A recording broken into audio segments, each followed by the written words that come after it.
Terima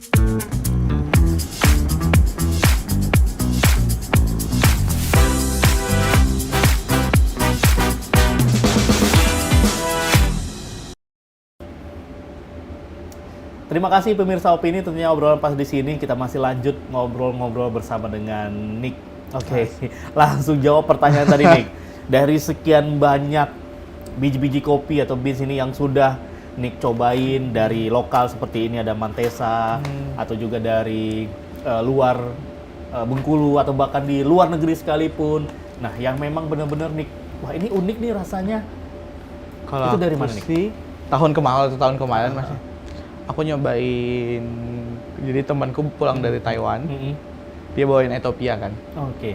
Aku pikir pertama kayak, Ethiopia di Indonesia biasa kayak, rasanya paling ya udah gitu-gitu aja kan. Terus kemarin waktu dapat Ethiopia, dan itu tuh natural processing yang biasanya kayak pasti kopinya bakal bukan nggak enak, tapi kayak pasti bakal kering, bakal over extra gitu.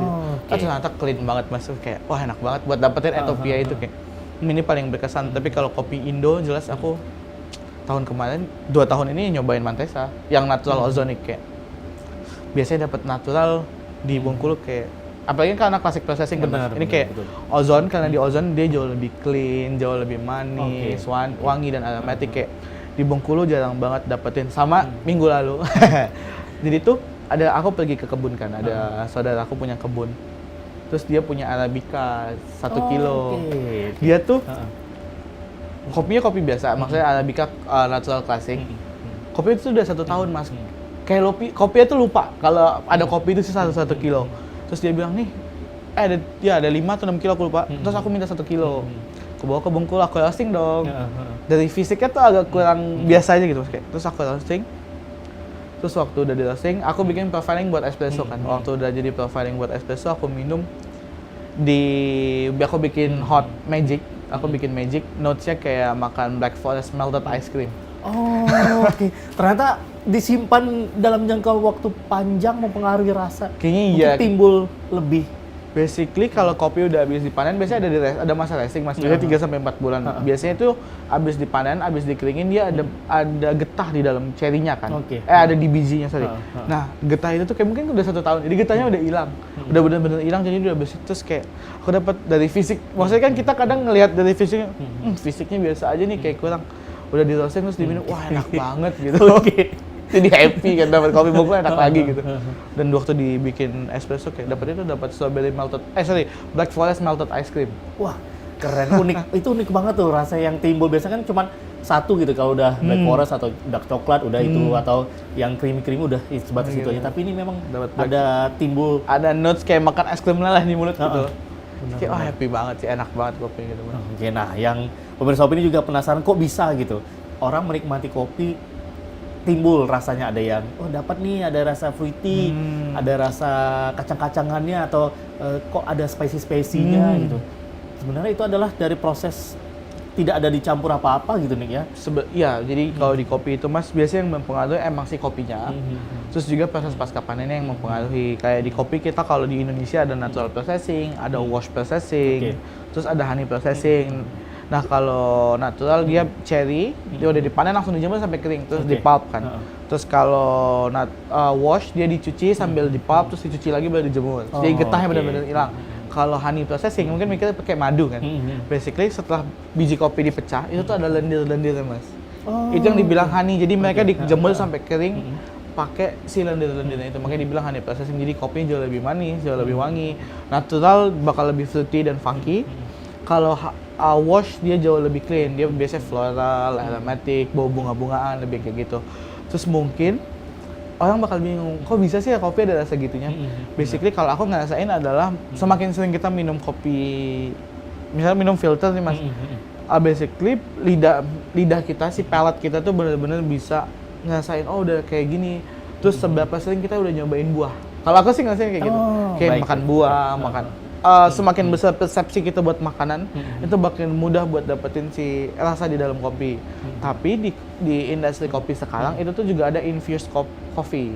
Oh. Jadi oke. bisa jadi mereka saat proses pasca panen mereka dimasukin entah itu buah-buahan yang lain di dalam tangki, jadi di ferment sama buah tersebut, jadi ada rasa buah tersebut juga. Gitu kayak tahun ini ada, kalau di Indo dia ada karo melon, karo lychee. Itu basically mereka kalau nggak salah saya mereka di proses pasca panen dengan buah-buahan tersebut. Oh, di mix langsung. Sama ada mikroba. Biasanya pakai mikroba juga. Oke, jadi timbulnya rasa melon itu tadi. Betul. Selain dari bawaan memang dari bener-bener kopinya dimasukin tambah-tambahannya. Betul. Wah, Ada yang luar pakai biasa. itu tapi kalau kita minum kopinya tidak eksperimen, tidak inokulan atau injection atau infuse, itu basically memang kopi ada rasa-rasanya, Mas. Tapi emang kalau misalnya nih kita beli kopi kan, ada rasa apel. Sebetulnya itu tuh bukan seperti kita minum jus buah apel, tapi itu menyerupai tersebut. Kayak misalnya apel tuh identik sama manis dan asam dan ada sepet-sepetnya. Nah, itu tuh bisa dikategorikan ke buah apel gitu. Terus misalnya rasa orange, rasa jeruk nih. Terus waktu kita makan jeruk kan ingat asam segar bener. di mulut, terus Betul. ada anggap makan lemon ada cekit-cekitnya gitu kan ya, Mas. Lebih yang ke arah situ sih, Mas. Jadi emang mungkin balik lagi sama persepsi lidah sama kondisi tubuh. Oh, oke. Gitu. Jadi timbulnya nanti rasa-rasa yang mencerminkan buah-buahan, itu juga kacang-kacangan itu tadi ya. Nah, kalau dari biji kopi sendiri nih, tadi kan Nick cerita kopi beans yang sebelum di roasting berarti dong, sudah setahun yang lalu. Nah, kalau berbicara soal kopi ini sebenarnya ada expired nggak sih, Nick? Ada, Mas. Oke, ada itu. Kalau aku ada ya? ngasihin ada. Tapi kadang expirednya itu tuh tidak terpatok. Oh, oke. Gitu. Karena aku pernah, Mas, itu dapat kopi, kan biasanya kalau kita tahu roastingan kopi itu 2 sampai 3 minggu udah selesai masa penggunaannya. Tapi ternyata aku pernah dapetin kopi itu tuh, jadi aku beli back bulan ini misalnya, Mas. Seduh kan pertama, kopinya aku ngerasa kayak kurang cocok nih sama aku, kayak masih kurang. Aku tunggu lagi, bisa jadi kayak 2 minggu atau seminggu sesudah itu aku cobain lagi. Wah, ternyata jauh lebih enak, gitu. Terus udah 1 bulan, yang biasanya tapi kayak, pasti ada expired tadi.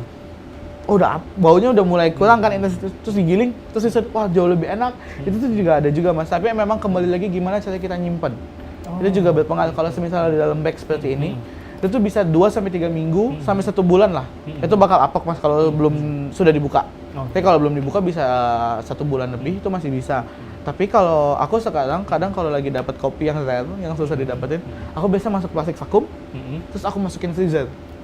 Kalau dimasukin freezer bisa 3 sampai 4 tahun, Mas. Oke, itu yang penting sudah di roasting gitu ya? Udah di roasting, udah di vakum. Kalau misalnya belum di roasting, kalau aku biasanya cuman aku masukin vacuum bag, aku vakum, terus aku simpan di tempat yang kering. Oh, oke. Gitu. Penting di suhu ruangan aja gitu Di ya? ruangan dan nggak sampai basah, nggak sampai apek, lebih yang ke arah situ sih, Mas. Oke deh. Kita balik lagi tentang seorang Nick. Di coffee shop sudah punya. Terus juga NC Supply juga sudah ada. Nah, kapan nih NC Farm punya kebun kopi sendiri? Ada kepikiran atau tetap join atau kerjasama dengan petani-petani kita sama teman-teman, atau kedepannya wah keren nih punya NC Farm gitu? Ini kalau farm, aku sebetulnya sama Mas Revo dan Mas Rianang punya Mantesa, itu emang sering bikin proyekan lah, Mas. Oke. Gitu, jadi kita kayak misalnya sharing nih, Mas aku mau dong kopi aku abis ini prosesnya mau kayak gini. Misalnya mau ikut stylenya Ethiopia misalnya kan, yang mereka ditambahin gas karbon atau apa gitu, kayak aku mau dong cobain gitu. Oh ya udah nanti kita ulik bareng-bareng, terus ya udah, terus kita cobain, terus kita oke. Tapi juga mungkin kalau farm itu bakal sangat jauh. Kalau sekarang kayak masih jauh banget. Karena farm tuh beda bagi, kalau aku ngerasa kayak aku udah belum sampai situ, Mas, ilmunya. Jadi benar-benar kalau aku sekarang masih join, maksudnya kayak masih lebih sharing sama petani, saling ngebangun, saling memperjuangkan lah sama-sama gitu. Lebih yang ke arah situ.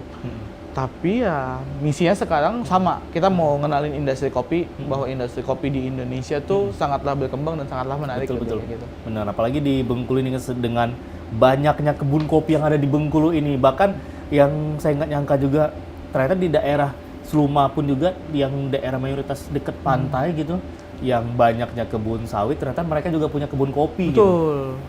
Kayak di Bengkulu kalau nggak salah saya, Mas, ya, ada 91 hektar gitu. 91.000 hektar total kebun kopi. Kalau nggak salah info dari petani ya. Oke, karena kan daerah Rejang Lebong, Kepahyang, siapa yang tidak tahu gitu kan. Selain ada kebun teh, di Betul. Kepahyang ada juga kebun kopi gitu. Dan basically juga kalau di kopi kan banyak varietas, Mas. Tapi kalau di Bengkulu emang komoditi paling besar adalah Robusta. Jadi basically Bengkulu itu masuk triangle of Robusta. Kita ada Palembang, Bengkulu, dan Lampung. Itu tuh memang 3 provinsi yang penghasil paling besar Robusta untuk di Indo. Oh, oke. Gitu. Jadi Makanya sampai sekarang mungkin dari situ juga ya masih bertahannya Bengkulu dengan Robusta itu tadi. Betul. Karena sudah berpuluh tahun mungkin tahun, dari zaman zaman dahulu. dahulu kala sampai terkenal sekarang. Betul, dan emang karena si Robusta itu paling mudah buat ditanam sih Mas. Oh, Karena dia oke. paling kuat. Dan buat hama, buat penyakit itu tuh yang paling kuat. Kalau Arabica tuh kayak manja. Oke. Kayak kemarin kenapa si Elida Estate bisa sampai 150 juta per kilo? Karena mereka inilah merawat seperti anaknya sendiri, benar-benar udah sakit, belum hujan esnya kalau di luar negeri benar, kan, betul. belum rontoknya, benar-benar belum kena penyakitnya, makanya mereka benar-benar ngejaga. Oh, Dan bisa jadi si geisha, kalau nggak salah saya si geisha itu tuh si komoditinya emang sangat rendah, maksudnya kayak dari satu pohon yang seharusnya 2-3 kilo, tapi di geisha paling setengah kilo sampai 1 kilo, si cherry lebih yang kayak gitu Mas. Oke.